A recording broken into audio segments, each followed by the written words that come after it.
Welcome, welcome, welcome. Welcome back to another episode of PI, aka Parent Involved. I'm your host, Jamie, and thank you guys for tuning in for episode number 8. Today's episode topic is going to be supporting your children's hobbies and extracurricular activities. This topic, I did touch base on this a few episodes ago. This dives into how to find out what interests your kids have, and then how can you as a parent be involved, stay connected, and also just learn about what their main interests are. Now, before we get started, you guys can follow me on TikTok, Instagram, and also on YouTube. I am at parentinvolve_pod on Instagram, and then at parentinvolve on YouTube and also on TikTok. So you guys can feel free to follow me there. And in the future, I will be having some video podcasts so you guys can see a little bit more if you're more of a visual person. All right, so let's go ahead and jump right into it. So supporting your children's hobbies and extracurricular, there are different ways that you can be an encouragement to your children. The first thing, though, you would have to figure out what they like the most. So that's going to be number one. Communication is going to be key when you're figuring out what they enjoy, something that they really have a passion for. And the only way to really know if they do have a passion or a deep connection with a specific hobby or an extracurricular is you'd have to communicate. You have to have the open conversation and dialogue to know what their current interests are. So everyone knows your mind changes, especially in a teen or a child growing up. One day they like sports, the next day they like singing. It's just such a variety of things that go through a child's mind when they're growing up. So of course we can't, as parents, we can't dive into every single interest at the moment, but it is important that we have the conversation. What is it about this hobby, or what is it about this extracurricular activity that you like, so that we can kind of understand as parents, is this something that is just kind of a fling? Is it something worth diving into a little bit more? Because of course, when you have those extracurricular or hobbies, sometimes, most of the time, they cost money and they cost you time. So you have to invest your time. You have to sometimes invest money in order to aid them so that they can participate in the hobby and they can also grow if it's an extracurricular activity, to grow in that activity. So what we want to do as parents is we definitely want to encourage exploration. So talking to your children, finding out, exactly what is it that interests them. If it's something positive, worth encouraging, then we have to make sure we encourage them to look around. We have to help them if they don't want to look, or, they're having trouble because they're just getting started. They don't have the resources to look and find that local class or a course. Then we have to, as parents, assist with exploring that opportunity. I mean, everything these days are on the internet, just at the touch of your finger on YouTube.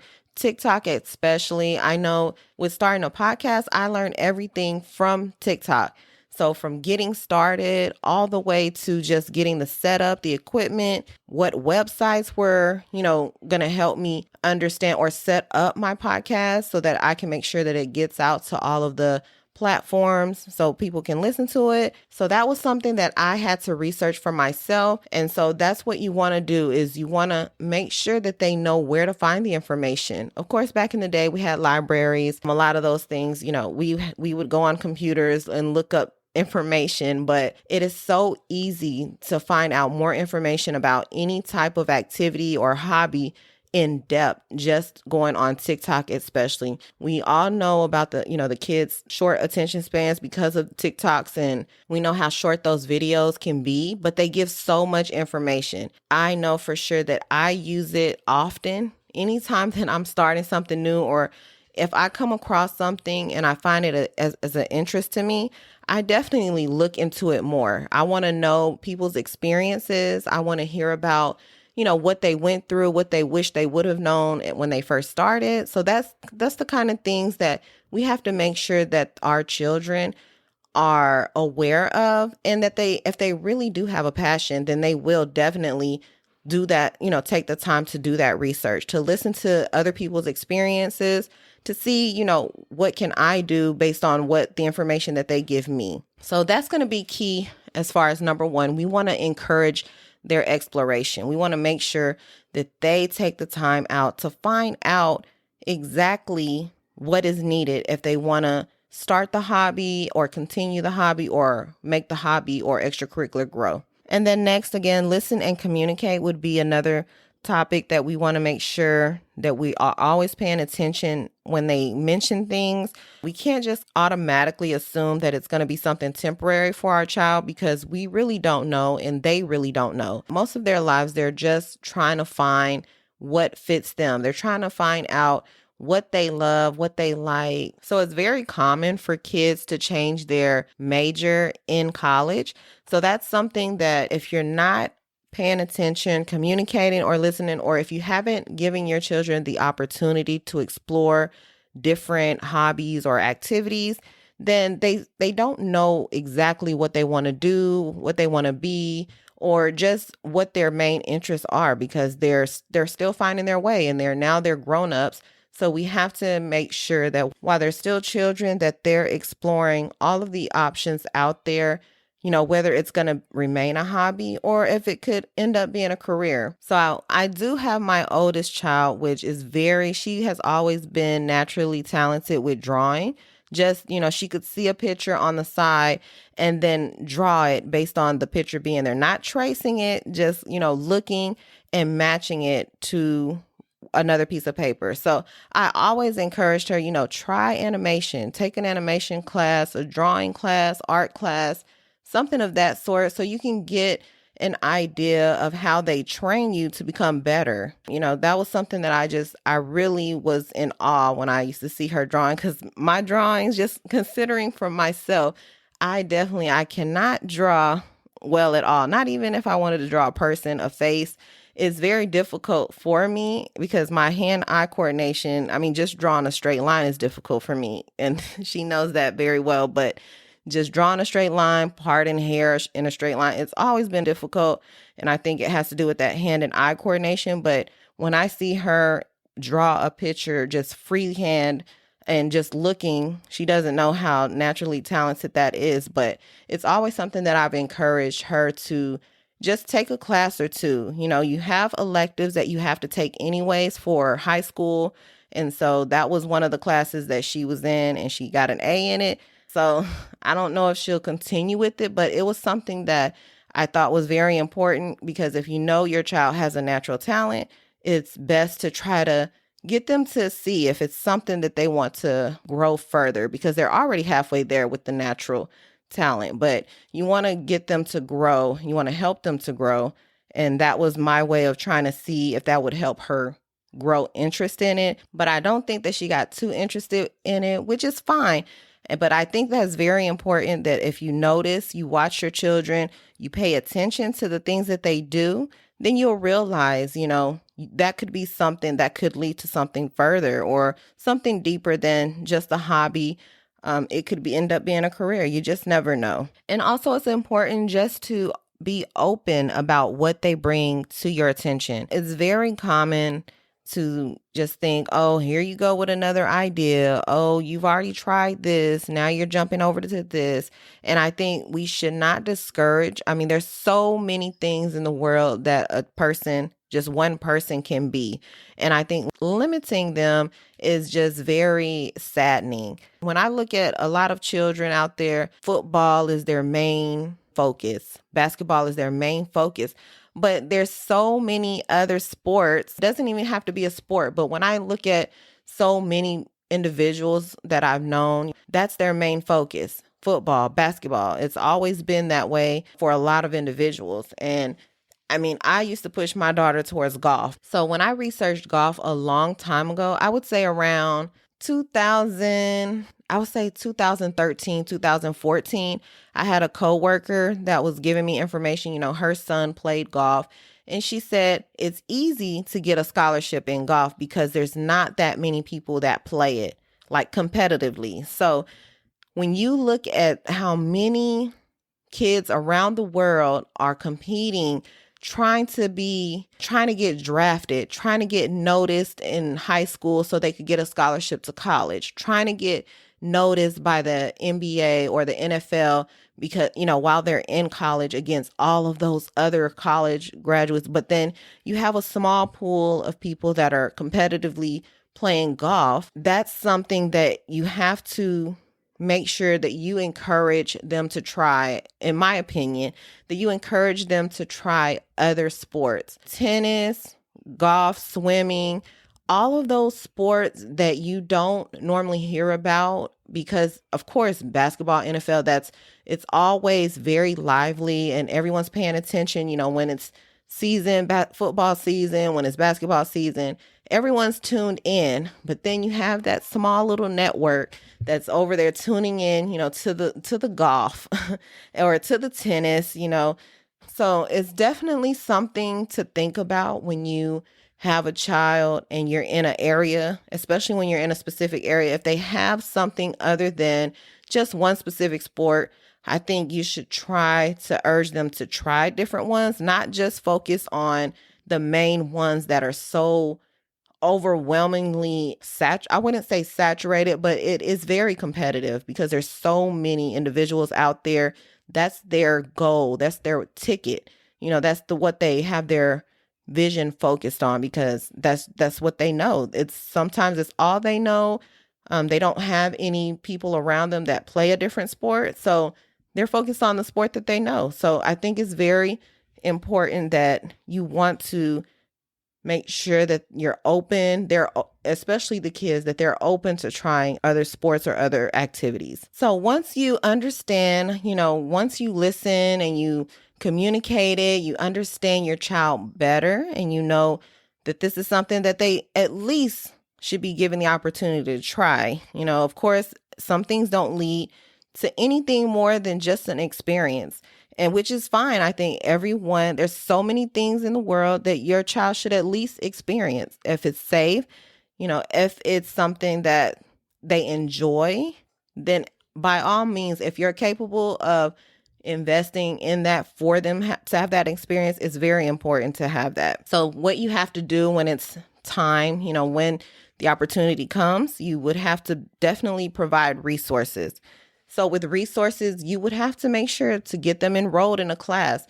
You can't expect, a child they have a hobby, but then they don't have any way to express that passion. They don't have anywhere to go. They don't have a class, with an instructor that's knowledgeable in the area. So it's hard for them to grow. It's hard for them to understand more than just the basic of what they already know. And it's hard for them to know if that is something that they would want to continue in the long run. If it's going to be a hobby that turns into, could be professional. So you just never know. And they would never know unless they're given the opportunity and the resource to try it out and to learn it more in depth. Providing resources also comes with the same enrolling in classes. There's so many classes out there. Like I said, with my daughter, with her drawing just freely, I mean, she could have drawn like that, her whole life. But what I did was when I helped her create her schedule for high school, I just saw that there was an animation. It was actually an honors animation, but I felt like she could do the basics and she was very book smart. So I felt that even though it was a step above just a regular art 101, that she would be able to, learn exactly what they were trying to teach her and that she would be able to mimic exactly what they were trying to teach her. So that class, it definitely went well for her. But like I said, it wasn't something that she just would come home and say, oh, I love, my animation class is just so great. It never became that kind of conversation with her. So that's how I knew, even though she could draw, it wasn't one of her interests to continue or to pursue it further. But I still felt that just getting her enrolled in the class, that it was something that wasn't going to take away her time. It was a part of her school curriculum. So it wasn't something that was just, added, took away anything that she still had going on or that she had interest in. It never took away from that. It just added to her experience in life. And, if she ever decided in the future, like, man, that one class, I did learn this, I could go and, try to learn more down the road. So it's something that gave her a baseline is how I felt the experience was, and that the experience could have been for her. So of course, after you've enrolled them in classes or you provided the resources, the next thing is allocating time. Allocating time is going to be really important for the parent that's involved, because of course the kids have so much time. They don't have a job, they just have school, and it becomes difficult when you're not involved. So if a parent is involved and they're allocating their time, making sure, okay, we're going to set out this time, either twice a week, you're going to go to this class, I'll be taking you to class, or you're going to go online and you can, have an instructor teach you this. But it is definitely going to be important that you set time aside to make sure that they get access to what they want to do. So if it's a hobby, it's something that usually they want to do for fun. So if it's, after school on the weekend, then definitely you would still want to be involved to see how they're doing. If you have to take them to the class, or if you have to make sure they have access on the internet, then that's something you have to do extra on top of just being at home or providing the food, providing the roof over their head. You definitely have to put that extra time, extra effort into just making sure that they can get access to that extracurricular or that hobby that they've been interested in. The next suggestion is setting realistic goals. So when you have a child that has an interest in something, so of course we cannot indulge in some of the things. Like I said, if a hobby is safe, if a hobby sounds interesting, if it's something that the child has just expressed, deep interest in, you've researched it, that it's safe, that it could be, something that could help build character. You just never know. You don't want to count out anything. Even if your mind is, boxed in, you have never thought of something and would never do a specific activity. It's still your child, it's their life, and they deserve to experience more than just going to school, the basic sport, the basic basketball, football. It's important for them to try different hobbies. So you just want to make sure, though, that when they do have a goal, or they do, have a suggestion, like, I want to try out, I would say, what if they do have a goal, like trying out, an example would be like ant farming. I don't know, I just put that out of the air, but let's say your child is like, okay, I want to try to build an ant farm. So I think setting a realistic goal is important. If your child does not like bugs, but they want an ant farm, and they want to, they have to feed it. They have to, I'm not really even sure what the ant farm, everything that's included. I don't even know how you get the ants in there. I don't even know, but, but I think it's very important that we can't, of course, a lot of parents aren't going to do it anyway, but we can't just indulge in some goals that they're just not realistic.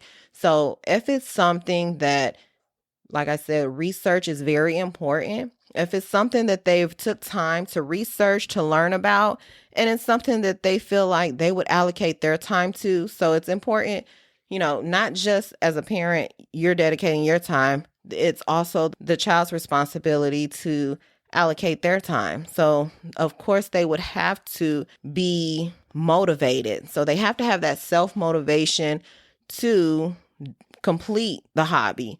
So if it's something that takes work, they have to be dedicated. And really, you'll know your child more than anyone else. If they get tired of things quick. Because I know, with the family dog, I'm the main one that does a lot for them. So I'm the main one that does a lot for our family dog. But I know my daughter, my kids, they wanted a hamster at one point, a guinea pig, and just, pets, different pets that you end up taking care of. You only know by experience, though. Of course, for years I had my child asking for a pet, but then it ended up that I was taking care of it. So you just wouldn't know. Some kids might go the distance. Some, of course, they're growing up, they're going through stages, and you just never know. But I don't think that it's I don't think we should count out every kid that, says, oh, I want a pet, I want a cat, I want a dog. And we can't just automatically assume like, yeah, okay, when you become a teenager, you're not worried about no pets. You're worried about, going to your school dances or going to football games or whatever, mingling with your friends. We just never know. So I don't think anyone should be counted out of those experiences. It's definitely important to build a character growing up. So the last suggestion in supporting your children's hobbies and extracurricular activities would be just being supportive overall. It's very important that when you're listening, you're communicating, having that open dialogue with your kid about what their interests are. Even if it's when they're in college and they're like, look, I know I was going to be a lawyer, but I've decided, I figured it out that I really enjoy dissecting frogs. I don't know. But if it's something that they figure it out along the way, it's understandable because not everyone is going to be on a straightforward path, narrow-minded. They're not going to venture out or not going to think outside the box. So not everyone is going to be that way. And it's important that you just be supportive as a parent. Like I said, this podcast is about being a parent involved. So the only way and really the best way to be involved is to be supportive, especially when they become of age, when they're starting to make their own decisions, their own choices. We have to be just very mindful that they are growing into their own person, that they're going to do at the end of the day, what they want to do. Of course, our job is to make sure that they're safe, protected, and have the information they need to succeed. Now, what they do with that information, it is going to be solely up to them. We cannot force them. We don't want them to hate us at the end of the day and say, I could have been this or I could have did that. Definitely, that's not the route that any parent wants to go. So being supportive would be just the main number one thing when it comes to finding out and encouraging and supporting your child's hobbies and extracurricular. That is going to help build a stronger relationship with you and your child. And then also, whenever they do decide finally in life that they have, a special hobby that keeps them motivated, that keeps them interactive with the world, doesn't keep them secluded, and they just have something to keep their mind busy. I think that's very important as well when it comes to having a hobby. We don't want our children to be depressed. We don't want them to be lonely. We want them to have that special thing, that special activity, that special hobby that just helps them clear their mind or just reset when things are crazy in their lives. They can have something to go to, something that they've grown up to love, something that they've just decided it was their go-to to just vent if they needed to. So I hope this helps you guys as far as how you can be more supporting in your children's hobbies and extracurricular activities. And if you guys have any questions, definitely reach out to me on Instagram at parentinvolve_pod. I definitely enjoy hearing other parents' point of view. That's what this podcast is about, just keeping an open dialogue.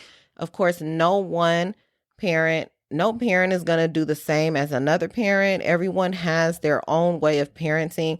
And these are just my experiences, what I've learned along the way with 3 children, ranging all the way from an adult right now to a 5-year-old. So definitely hope this helped someone. And if you have any questions, reach out. Thank you guys again for listening in, and you have a great day.